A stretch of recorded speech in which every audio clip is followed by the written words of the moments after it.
History remembers Valley Forge, the frozen footprints in the snow, Washington kneeling in prayer, the image of noble suffering for a righteous cause. But 2 winters later, that nobility had curdled into something else entirely. By January 1781, the men who had endured Valley Forge, who had bled at Brandywine and Germantown, who had held the line when everyone else ran, these men had reached their breaking point. January 1st, 1781, Morristown, New Jersey. The Pennsylvania Line, 1,500 of the Continental Army's most experienced soldiers, load their weapons, seize the camp's artillery, and aim their guns not at the British, but at their own officers. This is the story of the mutiny that nearly ended the American Revolution, not from a British attack, but from within. To understand why these men mutinied, we need to go back, not to 1776 and the idealism of independence, but to the brutal reality of 1777. The Pennsylvania Line was formed in late 1776 from 13 regiments recruited across Pennsylvania. These weren't gentlemen volunteers playing soldier. These were farmers, laborers, indentured servants, and immigrants. Men who enlisted because they needed the money or believed in the cause, or both. The recruiting posters promised $20 bounty up front, annual wages of about $40, a suit of clothes each year, and, critically, land grants after the war. For men with nothing, this was a fortune. But there was a catch. The enlistment terms were deliberately vague. Some men signed up for 3 years or the duration of the war, which meant what exactly? If the war lasted 4 years, were you free after 3, or did duration override everything? Congress didn't clarify, officers couldn't answer, and the soldiers? They kept fighting, assuming someone would eventually make good on the promise. September 11th, 1777. The Pennsylvania Line fights at Brandywine Creek, one of the bloodiest battles of the war. They hold their ground against overwhelming British forces under General Howe. Washington's army retreats, but the Pennsylvanians cover the withdrawal, taking devastating casualties. Over 200 Pennsylvanians killed or wounded in a single day. 3 weeks later, Germantown, a daring surprise attack that nearly works until fog, confusion, and friendly fire turn victory into chaos. Again, the Pennsylvania Line is in the thick of it. Again, they bleed. These men weren't cowards, they were survivors. And survival, they were learning, came with a price the Continental Congress couldn't or wouldn't pay. Valley Forge, December 1777 to June 1778. You know the story, or you think you do. 12,000 men freezing in the snow while Washington holds the army together through sheer force of will. But here's what the paintings don't show: the dysentery, the typhus, the pneumonia, the soldiers leaving bloody footprints in the snow because they have no shoes, the men who desert every night, slipping away into the darkness because starvation is worse than dishonor. By February 1778, nearly 3,000 men are dead from disease and exposure, not from battle, from neglect. Why? Because the Continental Congress is broke. The revolutionary government has no power to tax, no hard currency, and no credit.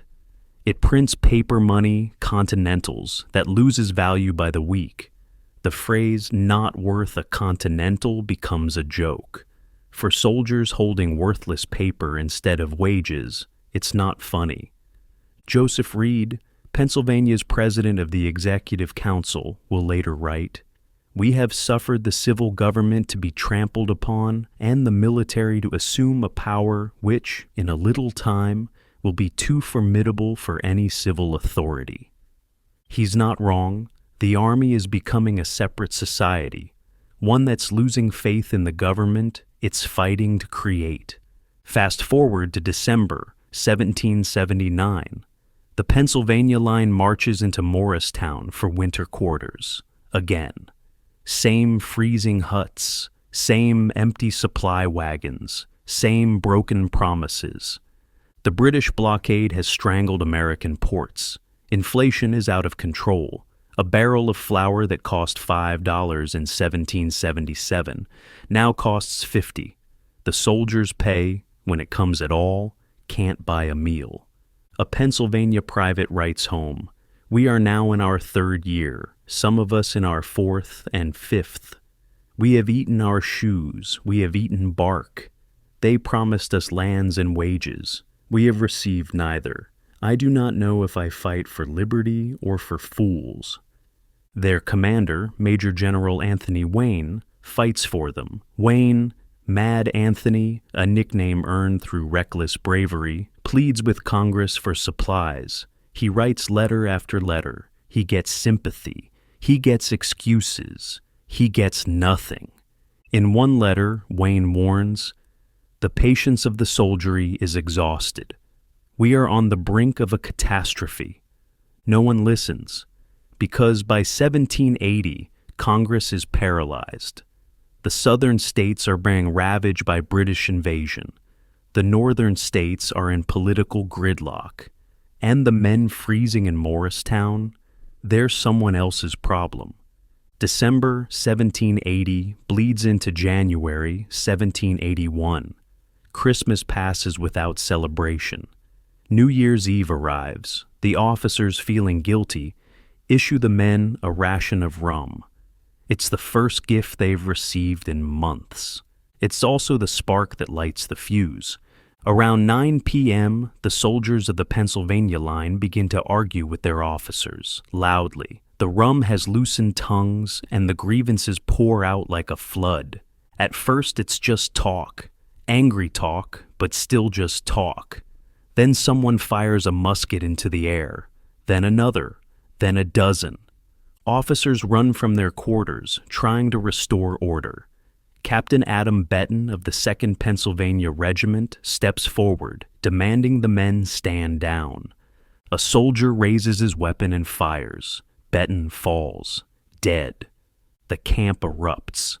Within minutes, soldiers are smashing open the ammunition stores, dragging out 6 field cannons, forming up in ranks. This isn't a drunken brawl. This is an insurrection. General Wayne arrives on horseback, still half-dressed, trying to talk them down. The men respect Wayne. He's fought beside them, bled with them. But respect isn't enough anymore. A sergeant levels a bayonet at Wayne's chest and says, calmly, "We love you, General. We will die for you in battle, but do not try to stop us tonight." Wayne realizes he's not in command anymore. No one is. But here's what's remarkable. The mutiny doesn't descend into chaos. The soldiers immediately elect a board of sergeants, essentially a military council, to lead them. They post sentries, they organize supply wagons, they march out in formation, taking the 6 cannons with them. By midnight, over 1,300 men are on the road south toward Princeton. They're not fleeing, they're not rioting, they're conducting a military operation against their own side. Wayne and a handful of loyal officers follow at a distance, pleading, negotiating, trying to prevent disaster. The mutineers don't harm them. They just ignore them. For 2 days, the Pennsylvania Line marches through ice and snow, 40 miles. No one stops them. Local militias watch them pass and do nothing, because these aren't enemies, they're neighbors. On January 3rd, they reach Princeton and set up camp in the same college grounds where Washington won a victory 4 years earlier. They dig in, they post guards, and they wait. Not for battle, for justice. The mutineers aren't improvising. They've thought this through. The Board of Sergeants drafts a formal petition, not to King George, but to the Continental Congress and the Pennsylvania state government. Their demands are simple: immediate payment of back wages, in real money, not worthless paper, clarification of enlistment terms, and discharge for any man who served 3 years, proper clothing and food supplies, no punishment for participating in the mutiny. Notice what's not on the list: amnesty from the British, a march on Philadelphia, overthrowing Washington. These men aren't traitors, they're workers on strike. In a strange way, the Pennsylvania Mutiny is one of the first labor actions in American history. Soldiers treating their service as a contract and demanding the other side honor it. Meanwhile, 200 miles north, George Washington receives the news, and he's furious. Washington writes to Congress, "If the mutiny is not suppressed with the utmost vigor, the army will dissolve. Every state will follow Pennsylvania's example, and we will lose the war, not to the British, but to ourselves." But Washington can't march south. He's locked in a stalemate with the British in New York. If he abandons his post, the British could strike into New England. He's trapped. Congress panics. Delegates argue for days. Some want to crush the mutiny with force. Others, recognizing the soldiers' grievances are legitimate, want to negotiate. The debate drags on while the mutineers wait in Princeton, growing colder and hungrier. Finally, a delegation is assembled, led by Joseph Reed, Pennsylvania's president. Reed is a former Washington aide, a lawyer, a pragmatist. He understands that if this isn't handled carefully, the entire Continental Army could fall apart. Reed sets out for Princeton, but he's not the only one heading there. In British-occupied New York, General Sir Henry Clinton hears about the mutiny, and he sees an opportunity. Clinton is cautious, methodical, the opposite of his aggressive predecessor, General Howe. He spent 2 years trying to strangle the revolution through blockades and Southern campaigns. But a mutiny in Washington's own army? This is a gift. Clinton immediately dispatches 2 agents, probably from his spy network in New Jersey, with a message for the mutineers. The message is simple and seductive. Surrender to His Majesty's forces. You will receive full pardons for any actions against the crown. You will be paid in gold, real gold, not paper promises. And you will be released from service immediately. No more war. No more hunger. On January 5th, the 2 British agents arrive in Princeton. They request a meeting with the Board of Sergeants. They're granted an audience, and they make their pitch. The sergeants listen quietly. They don't interrupt. They don't argue. And when the agents finish, they place them under arrest. The mutineers immediately hand the British agents over to American authorities. The message is unmistakable. We are not traitors. We are not for sale. We are Americans, demanding that America keep its word. On January 11th, both British agents are hanged as spies. The mutineers attend the execution. They watch in silence. Clinton's gambit has failed, but the mutiny is far from over. January 7th, 1781. Joseph Reed and his delegation arrive in Princeton. The atmosphere is tense but disciplined. The mutineers post guards, present arms, maintain military order. Reed is impressed and unnerved. The negotiations begin immediately. Reed sits across from the Board of Sergeants in a room at Princeton College. These are not educated men. They're farmers, laborers, immigrants. But they speak with clarity and conviction. The sergeants present their case. They enlisted for 3 years or the duration. 3 years have passed. According to the contract, they should be free to leave. The government insists duration overrides everything, meaning they're stuck until the war ends, whenever that is. Reed examines the enlistment papers, and here's the problem. They're a mess. Different regiments use different language. Some contracts were verbal. Record keeping was chaotic. No one actually knows who signed what. Reed faces an impossible choice.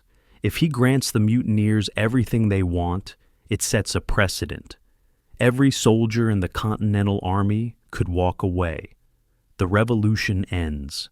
But if he refuses, the mutineers could turn violent, or worse, accept the next British offer. The revolution also ends. For 3 days Reed negotiates. He offers concessions. The sergeants counter.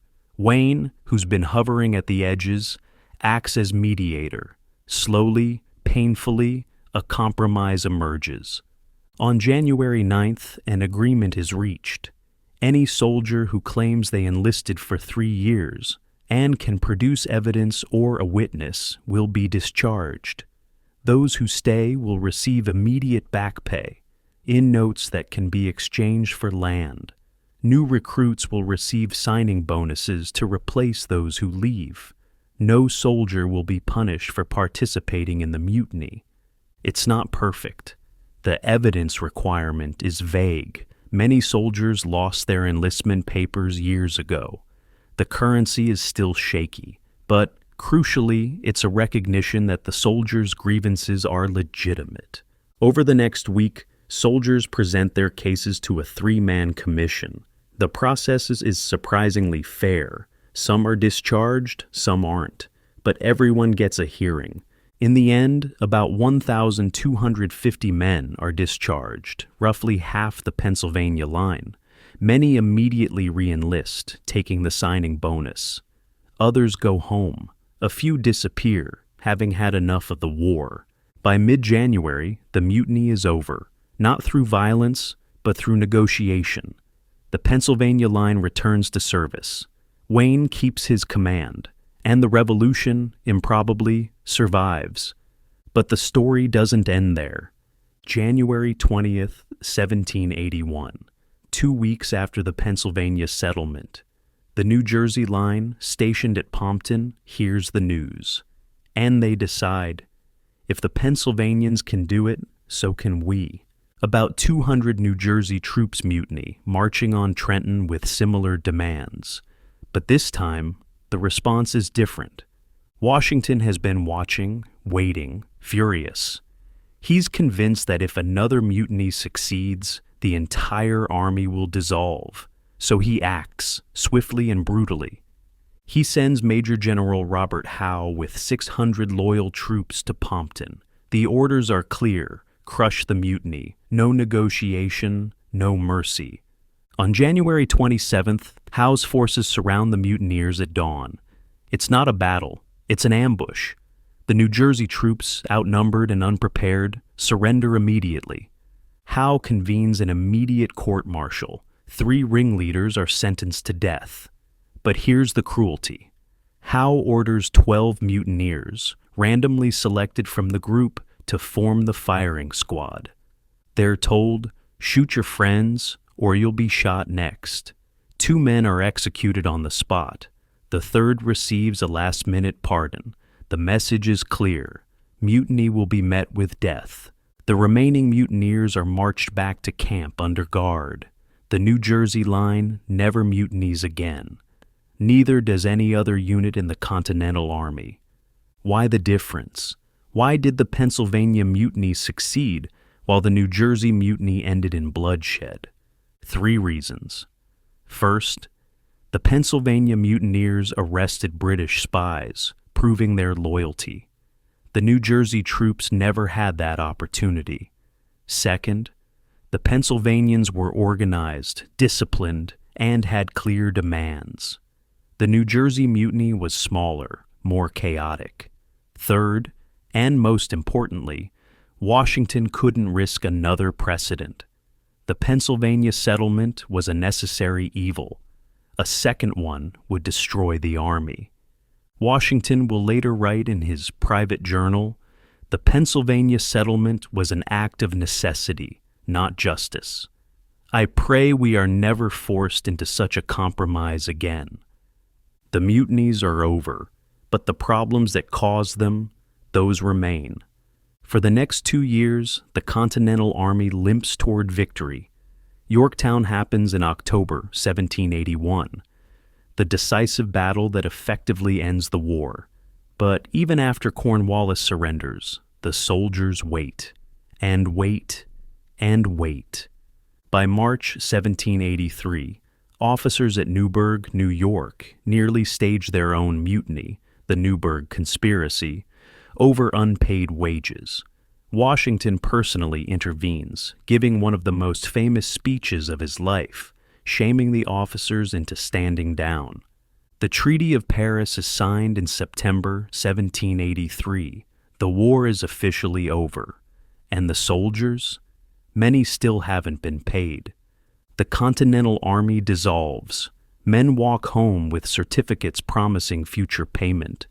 Certificates that many will sell for pennies on the dollar to speculators. The land grants they were promised, tied up in bureaucracy for decades. The Pennsylvania Line fought for 8 years. Some never saw a penny of what they were owed. So, what does the mutiny of the Pennsylvania Line teach us? Why does it matter, 244 years later? First, it complicates the myth.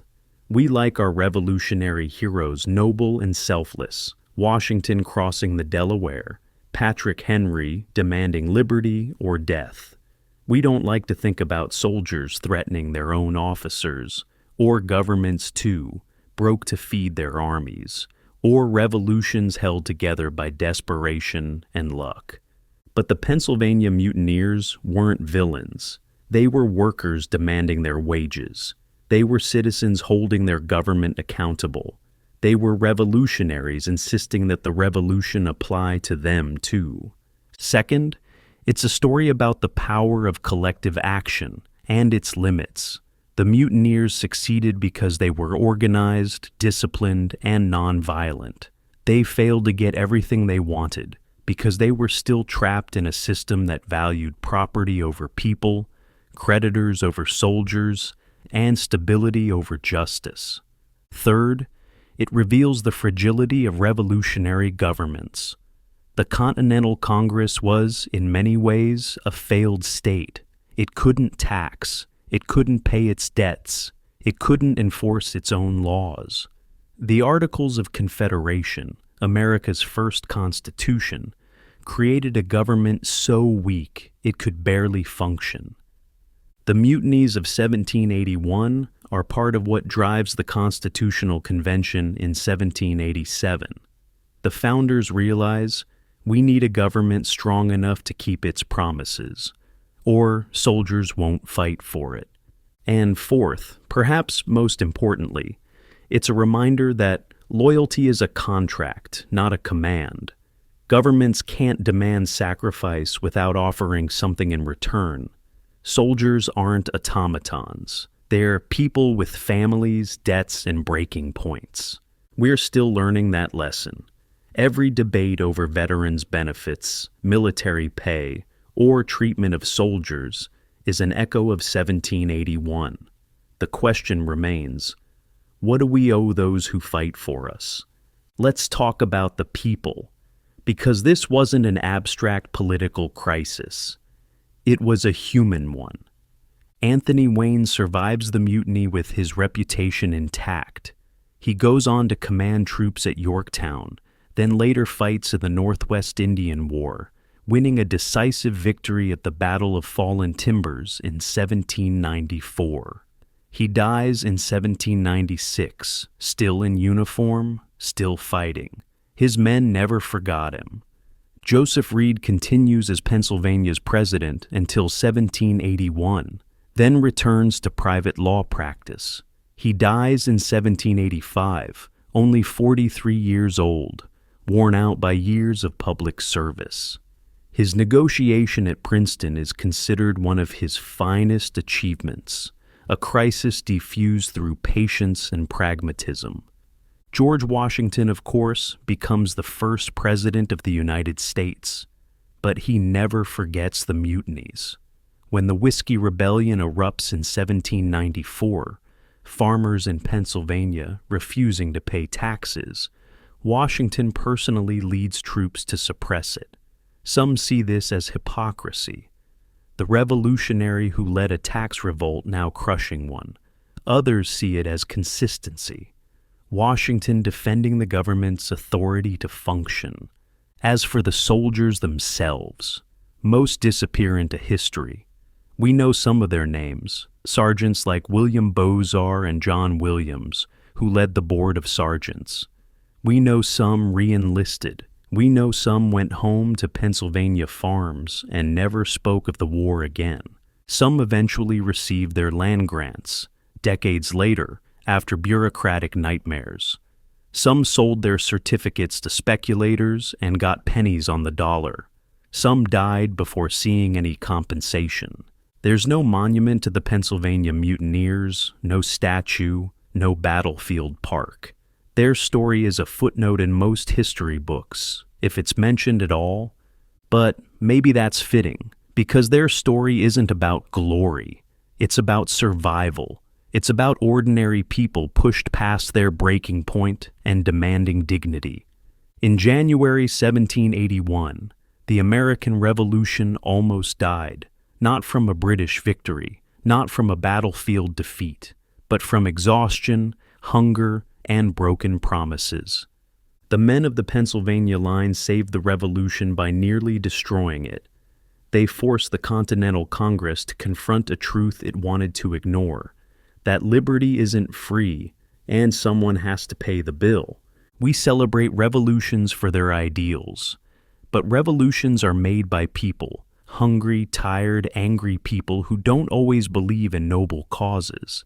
They believe in food, in wages, in going home. The Mutiny of the Pennsylvania Line is a story about the gap between promise and reality, about governments that ask for sacrifice but offer betrayal, about soldiers who were told they were fighting for freedom and then had to fight for the freedom to leave. We have borne all that men can bear.